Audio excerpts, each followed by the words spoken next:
So, maybe for someone who doesn't really like found footage as a genre, I've spent a lot of time thinking about found footage horror movies. I watch a lot of them, like, I'm up to date on the VHS franchise, even though I've never walked away from one of those movies and felt amazing about it. I guess, deep down, I just have a lot of love and forgiveness for Spirit Halloween jump scares. People like to talk about found footage as though it's this genre of raw authenticity, and they say that that's why it works so well in horror, as though formal realism is directly correlated with fear. But I think the real reason the vast majority of found footage movies are horror is because horror movie fans are the only people that will consistently turn up for really bad movies. Me included. Because badness is kind of baked into the form of found footage, right? Like, the whole idea is that you're watching an amateur production, or something that wasn't supposed to go down exactly the way that it did. So even when there may be some frame of competence, like maybe the movie was allegedly recorded by a documentary film crew before they disappeared under mysterious circumstances, there have to be these markers of unprofessionalism, like bad audio, weird pacing, glitchy video, whatever it is, the whole point is that it doesn't look like something you would pay to see in a movie theater. So it might surprise you to learn that Late Night with the Devil, purporting itself to be a recording of a live TV broadcast, is a good movie. But I think it's a good movie in spite of being found footage. Before I explain what I mean, let me kind of set the stage. So, no one watches a found footage horror movie and thinks that it's real. Okay, maybe that was the case for people watching, like, Cannibal Holocaust in the 80s, or for you, when you were 10 and you watched Megan is Missing at a sleepover, and I'm sorry that happened to you, but I think some people have this idea in their heads that the reason these movies work is that when you're watching them, the marks of authenticity make you somehow forget that it's fiction, and that that's why it's scary, that it becomes like an episode of Dateline, and Lester Holt is there, and he looks at you directly in the eyes and says, the killer is still on the loose, and he's in your city, and you will die. Soon, and then you call your mom and ask if she saw that crazy episode of Dateline, and she's like, no, you've always had such an overactive imagination. The TV was just playing static. But that's not really true, right? The part about forgetting that found footage isn't real?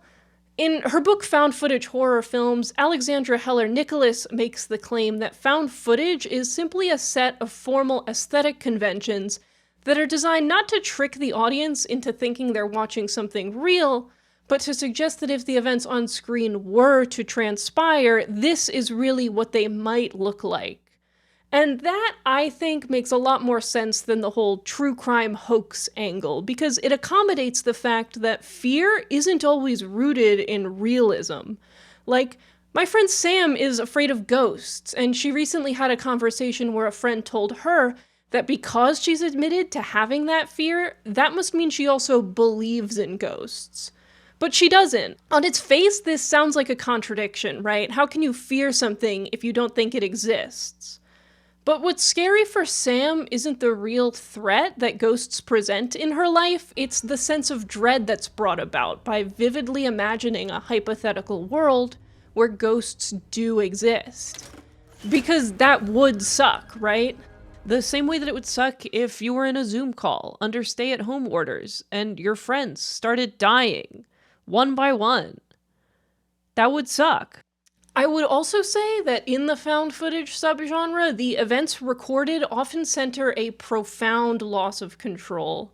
It's not always the case, but looking at classic entries in the found footage canon, like Cannibal Holocaust, The Blair Witch Project, and Paranormal Activity under this lens, all of them feature someone or something that should be an authority figure failing to maintain power over their circumstances. In Cannibal Holocaust and Blair Witch, it's the director losing control over the film set. In Paranormal Activity, it's the home security apparatus failing to protect the homeowners. This breakdown of control is so striking in found footage because these mechanisms of control, the video camera, the home security system, are precisely the vehicles through which our experience of the narrative is mediated.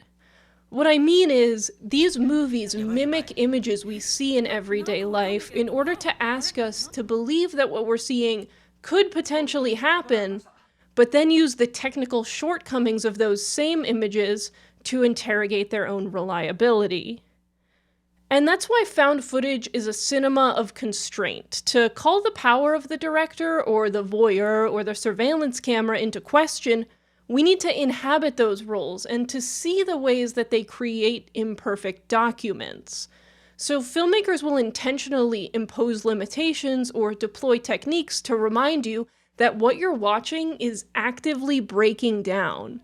In Blair Witch, that might be the shaky camera or poor lighting. In Paranormal Activity, it's the time codes and night vision. But with new technology, that sense of constraint can sometimes get lost. I mean, most people now have access to a fairly reliable high-definition camera at all times, if not multiple cameras, so it's easy for a found footage movie set in the current day to take shortcuts, stretching the limitations imposed by the genre to the point where it may start to feel like those limitations aren't really there at all. Without those restrictions, you might get more choices for different camera angles, lighting setups, compositions, but in a weird way, you also risk losing the feeling of subjectivity in the medium.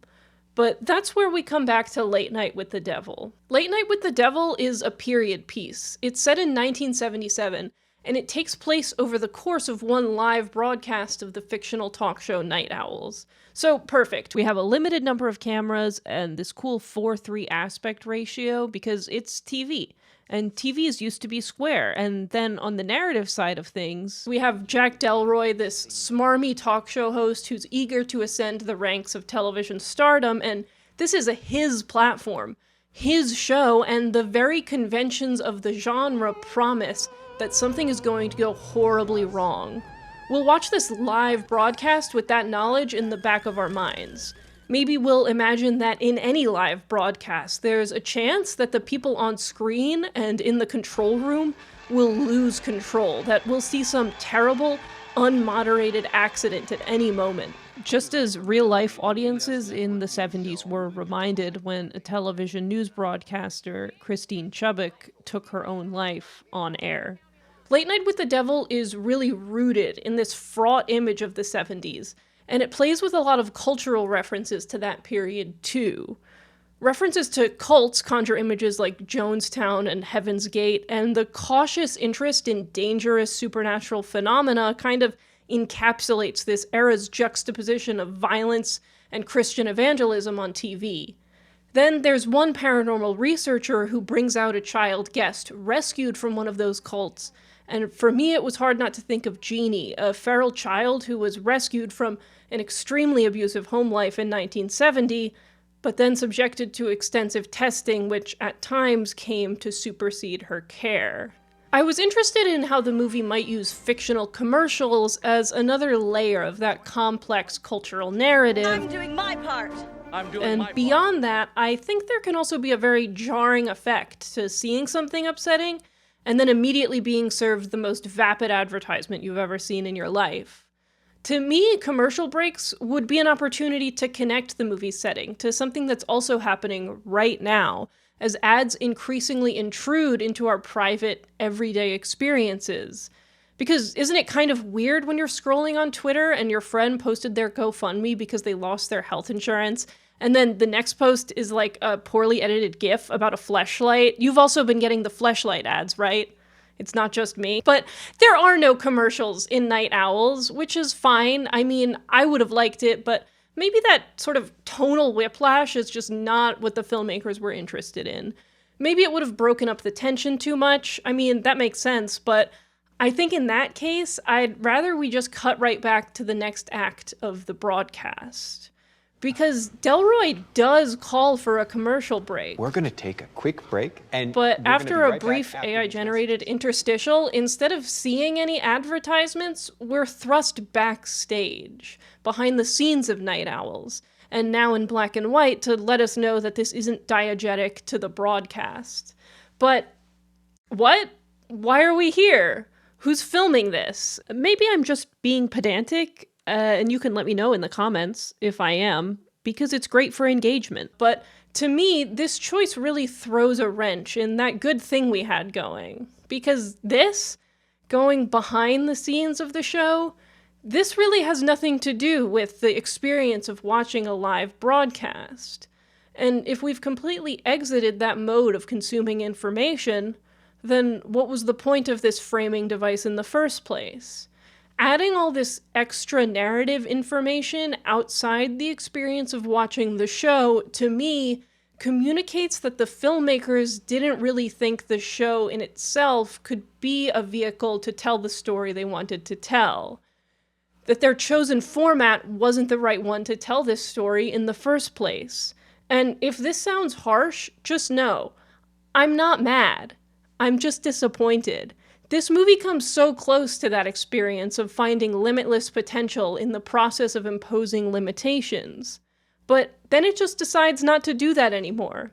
Without giving too much away, in its third act, Late Night with the Devil begins to ask its audience to accept the possibility that some supernatural force could impose its will onto the tape recording of the broadcast, that the recorded image we see may not be one of objective reality, but of a reality mediated and transformed through external technologies. And with the way we engage with screens these days, that's an important tension. Can we really trust what we see?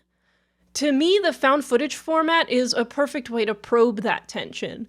Glitches, bad lighting, nauseating camera moves, these things all surface the subjectivity of the gaze, but by fighting against its own format, Late Night with the Devil introduces a lot of narrative noise into that tension.